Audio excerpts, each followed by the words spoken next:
గణేష కోసం ఇలాంటి బ్యూటిఫుల్ గొడుగుని ఇంట్లోనే మనం ఈజీగా తయారు చేసుకోవచ్చండి. ఎట్లా అంటే నేనైతే ఈ కిరోసిన్ ఫెనల్ ఉంటుంది కదా, ఆయిల్ ఫెనల్ ఏదైనా కానీ ఫెనల్ ఉంటుంది కదా, దానికి లెంగ్త్ పొడవుగా ఉంటుంది కదా, అది కట్ చేసేసామంటే దానికి ఇలా సాటిన్ రిబ్బన్ని చుడుతున్నానమాట. సాటిన్ రిబ్బన్ చుట్టడానికి ఇబ్బందిగా ఉంటే శారీ కుచ్చులు కట్టడానికి పెద్ద నీడిల్ వాడతాం కదా, పెద్ద సూది, దానికి ఈ సాటిన్ రిబ్బన్ ఎక్కించేసామంటే చాలా ఈజీగా ఇలా దానికి చుట్టేయచ్చు అనమాట. నేనైతే ఎల్లో కలర్ తీసుకున్నాను.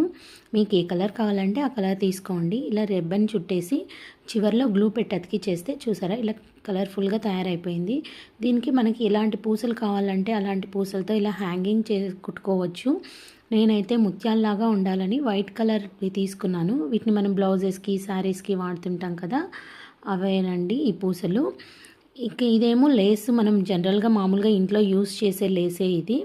నేను వైట్ పూసలకి మ్యాచింగ్గా ఇలా వైట్ కలర్ ముత్యాలు ఉండే ఇలాంటి లేస్ అతికిచ్చేస్తున్నా. మీకు ఎలాంటిది కావాలంటే అలాంటిది అతికించుకోండి. ఇవైతే మామూలుగా మనకు ప్యాచెస్ ఈజీగా దొరుకుతాయి కదండి షాప్లో. ఇంట్లో కూడా మన దగ్గర మిగిలిపోయేటివి ఖచ్చితంగా ఉంటాయి.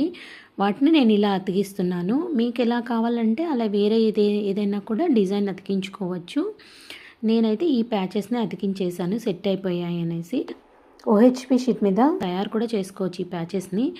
ఇది కూడా కప్పు పైన యూస్ చేస్తుండేది కూడా మనం శారీ కుచ్చులకి వాడే కప్పేనండి. ఆ కప్పునే ఇలా అతికిచ్చేసి దాని చుట్టూ వైట్ స్టోన్ చైన్ అతికించేసేసాను.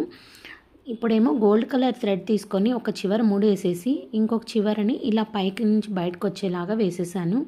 అంతే అండి, ఈజీగా మనం హ్యాంగ్ చేసుకోవడానికైనా సరే, గణేషకి వెనక పెట్టడానికైనా సరే యూస్ చేసుకునే ఛత్రి రెడీ అయిపోయింది. నేనైతే ఇలా మందిరంలో హ్యాంగ్ చేసి చూపిస్తున్నాను చూడండి. ఇలా అన్న హ్యాంగ్ చేయొచ్చు, ఇలా గణేషకి బ్యాక్ సైడ్ పెట్టడానికైనా వాడుకోవచ్చు. మీకు కనుక ఇది నచ్చితే మా ఛానల్ని లైక్ చేసి, షేర్ చేసి, సబ్స్క్రైబ్ చేయండి. Thank you so much.